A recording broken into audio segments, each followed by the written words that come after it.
Assalamualaikum warahmatullahi wabarakatuh. Selamat pagi anak-anak. Bagaimana kabarnya hari ini? Semoga selalu dalam keadaan sehat ya.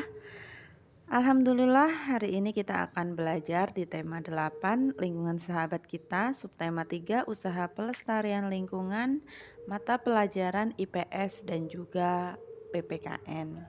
Hari ini kita akan membahas mengenai keragaman budaya dan juga nanti kita akan belajar tentang produksi, distribusi dan juga konsumsi. Ingat, tetap jaga kesehatan, jangan lupa tetap olahraga rutin dan juga makan makanan yang sehat. Sebelum memulai pembelajaran pada pagi hari ini, marilah kita berdoa menurut kepercayaan dan agamanya masing-masing. Berdoa dipersilahkan. Cukup, semoga dengan doa yang kita panjatkan pada pagi hari ini, pembelajaran dapat berjalan dengan lancar, kalian diberikan pemahaman dengan mudah, dan juga tanpa adanya halangan. Silahkan buka buku paket halaman 112 sampai 114, tentunya di tema 8. Ayo membaca. Di sini ada sebuah teks bacaan mengenai pengaruh kegiatan ekonomi terhadap kesejahteraan masyarakat. Dalam kehidupan sehari-hari, kita tidak lepas dari kegiatan ekonomi. Apa sajakah kegiatan ekonomi yang dilakukan sehari-hari? Kegiatan ekonomi meliputi kegiatan produksi, distribusi, dan juga konsumsi. Ketiga kegiatan ekonomi ini saling berkaitan satu sama lain. Satu kegiatan ekonomi terhambat akan mengganggu kegiatan ekonomi lainnya.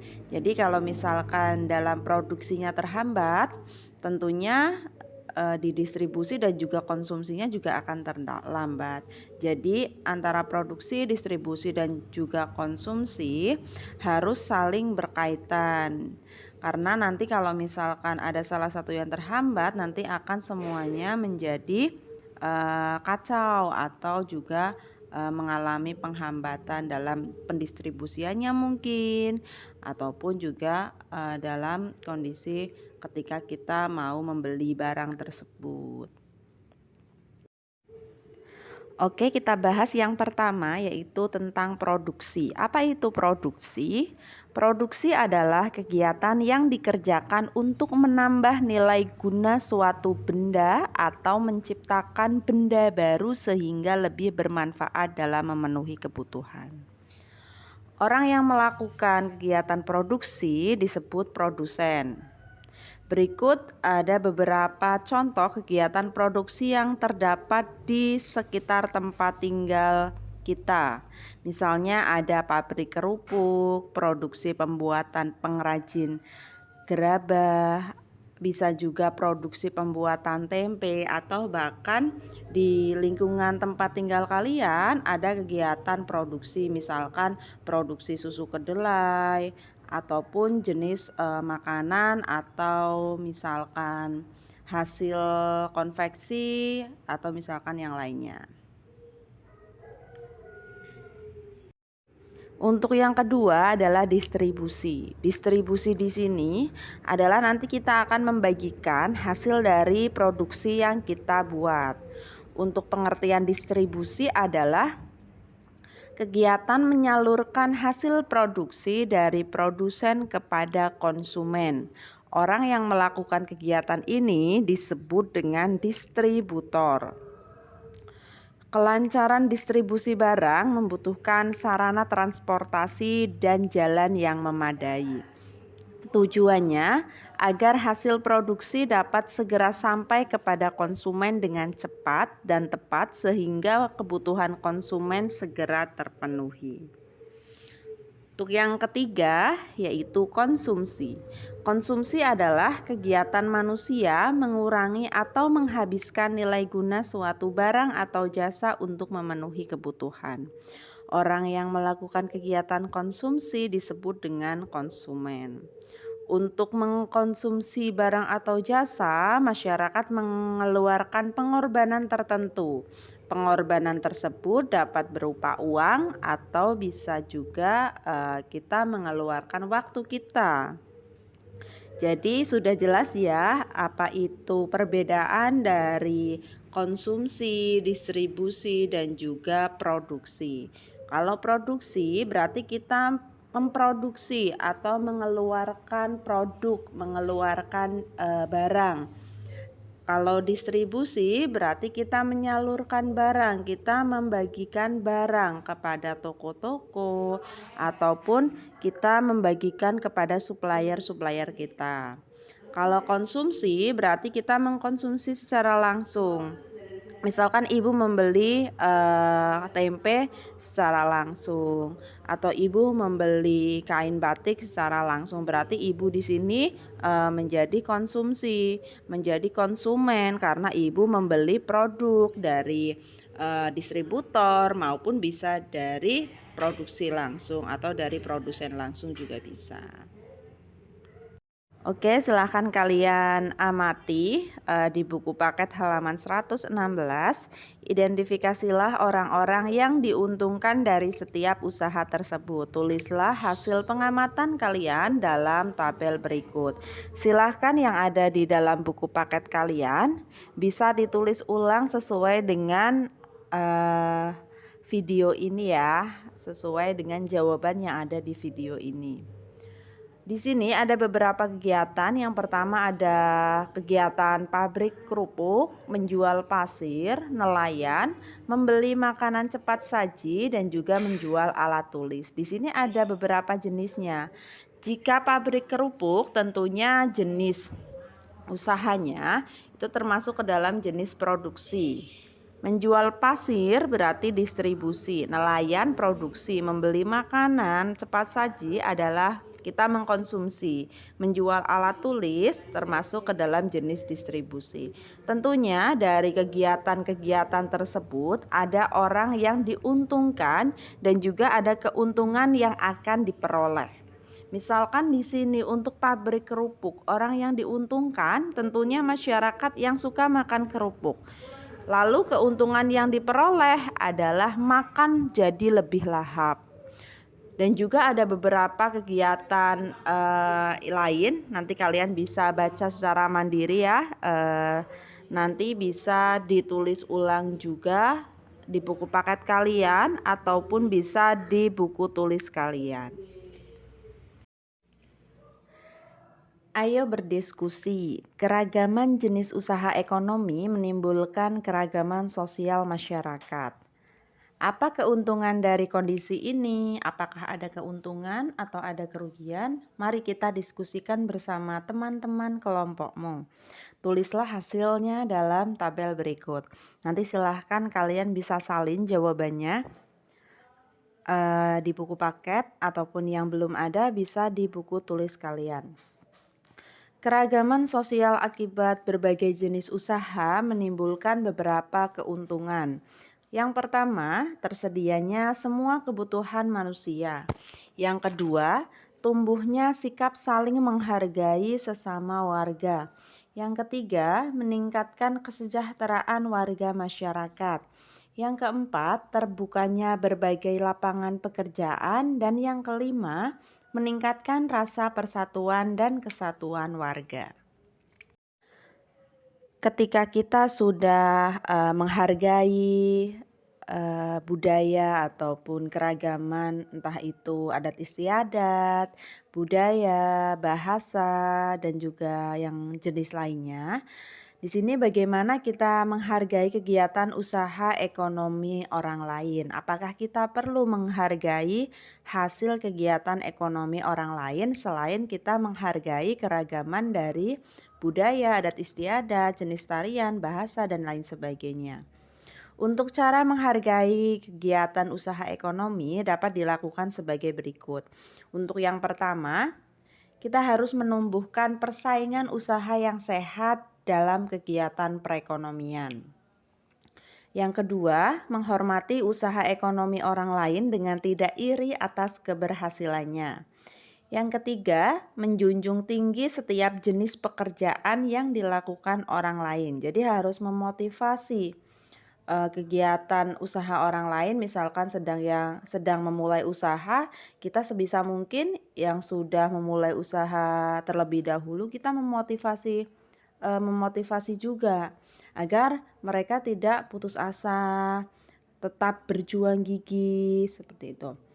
Lalu yang keempat, meneladani keberhasilan orang lain dengan meniru sikap positif orang tersebut.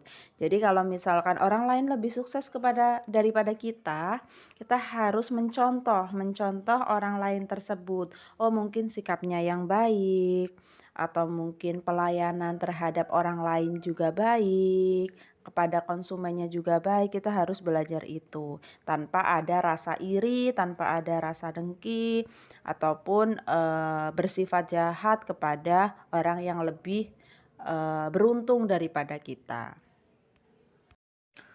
Untuk tugas hari ini silahkan kalian kerjakan di buku paket halaman 122. Di situ ada beberapa jenis usaha, ada petani kapas, pemintal benang, pemilik pabrik tekstil, pegawai pabrik tekstil, penjahit. Di situ silahkan kalian tulis untuk peran dan juga keuntungan yang diperoleh. Di sini Ibu contohkan untuk yang pertama, petani kapas, perannya itu adalah menghasilkan buah kapas. Keuntungannya apa? Keuntungannya adalah memperoleh uang dari hasil penjualan kapas. Nanti silakan kalian tambahkan peran dan juga keuntungan yang diperoleh untuk pemintal benang, jenis usaha pemintal benang, pemilik pabrik tekstil, pegawai pabrik tekstil, dan juga penjahit. Nanti perannya apa saja, keuntungan yang diperoleh apa saja, silakan kalian kerjakan. Selanjutnya, silakan buka buku paket halaman 132. Di situ ada sebuah teks bacaan tentang uniknya keragaman budaya Indonesia dalam Festival Kuwung 2016. Festival Kuwung merupakan acara seni dan budaya sekaligus pesta rakyat yang paling ditunggu-tunggu kehadirannya setiap tahun. Festival yang digelar dalam rangka Hari Jadi Banyuwangi atau biasa sering disebut dengan Harjaba ke-245 ini menyuguhkan beragam tradisi daerah yang dikemas dalam sebuah pertunjukan yang megah. Rakyat Banyuwangi berpesta, penampilan seluruh peserta mampu mengundang decak kagum. Berbagai seni daerah tampil dengan sangat menarik dan menghibur. Tidak hanya para penari dan aksi teatrikal yang terampil dengan memikat, pawai mobil dengan aneka lampu yang menampilkan miniatur budaya daerah juga mampu mencuri perhatian. Ratusan pendukung acara pun tampil dalam balutan kostum yang atraktif. Ditambah iringan musik tradisional sepanjang acara membuat suasana malam Banyuwangi begitu meriah. Menurut pelaksana tugas atau PLT, Kepala Dinas Kebudayaan dan Pariwisata MY Bramuda, Festival Kuwung 2016 mengangkat tema Kembang Setaman Bumi Blambangan. Tema ini sebagai perlambang keharmonisan hidup masyarakat Banyuwangi yang terdiri dari berbagai etnis dan latar belakang budaya. Di Banyuwangi sendiri beragam etnis seperti suku Jawa, suku Using, suku Bali, etnis Madura, etnis Tionghoa, etnis Arab menjadi penduduk daerah yang telah berpuluh tahun hidup berdampingan dalam kerukunan, katanya. Festival Kuwung pun membingkai keragaman budaya beragam etnis dan suku tersebut dalam rangkaian fragmen yang menarik. Pembukaan Kuwung menyuguhkan tradisi Saulak, suku Mandar. Tradisi Saulak merupakan tradisi pernikahan khas warga Mandar yang merupakan warga pesisir pantai. Berikutnya, pawai menampilkan etnis Jawa Mataram membawakan fragmen berjudul Cungkup Tapan Rejo yang mengisahkan babat alas warga Jawa dalam memulai kehidupan baru. Selain itu, juga ada penampilan suku Using yang menampilkan sarine, kembang bakung. Cerita ini mengisahkan kegigihan dan semangat masyarakat desa dalam melestarikan budaya adat Using. Sementara itu, pawai etnis Madura tampil dengan pakaian khas daerahnya. Para penampil membawakan tari topeng dan fragmen yang mengisahkan mata pencaharian mereka sebagai petani kakao.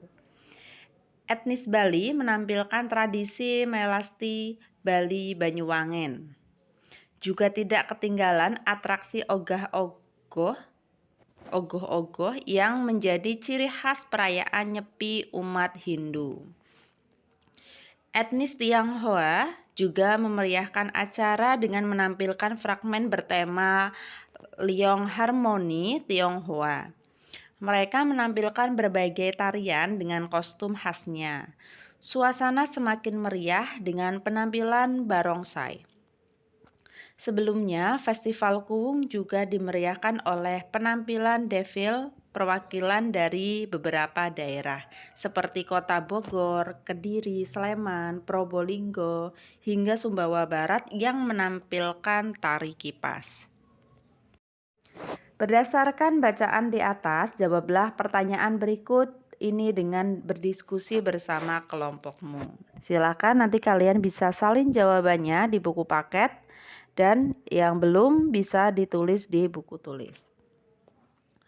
Peristiwa apa yang terjadi pada teks uniknya keragaman Indonesia dalam Festival Kuwung 2016?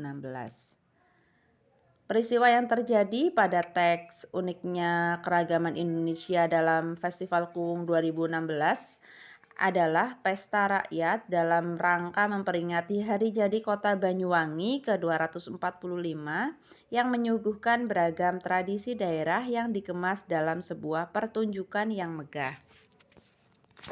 Soal yang nomor 2, keberagaman apa yang ditampilkan pada teks tersebut? Ada berbagai jenis seni budaya etnis dan suku yang ada di Banyuwangi. Berbagai tradisi dan adat daerah, pawai mobil dengan aneka lampu yang menampilkan miniatur budaya daerah dan juga iringan musik tradisional. Untuk yang ketiga, sikap apa yang dapat kita tiru dari teks tersebut? Ada beberapa sikap yang harus kita tiru, yaitu mempelajari berbagai adat istiadat dan kesenian daerah untuk membantu melestarikan budaya Indonesia. Serta sikap saling menghormati, menghargai antar suku atau etnis. Demikian pembelajaran pada pagi hari ini. Silahkan jika ada pertanyaan bisa melalui kolom komentar ataupun bisa menghubungi WhatsApp Ibu. Demikian untuk pembelajaran hari ini, banyak salah dari Ibu, mohon maaf yang sebesar-besarnya. Wassalamualaikum warahmatullahi wabarakatuh.